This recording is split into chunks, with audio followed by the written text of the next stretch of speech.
Hey guys, I just wanted to show you how you can convert a WebP image to a JPG image.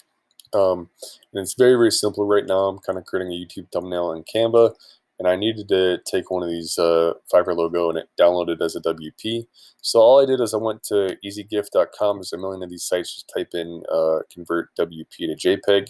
You can see a list of options up here of other formatting that you can convert to, and also some other stuff up top. But yeah, right here, all you got to do is you just got to upload the file, and then hit upload or convert.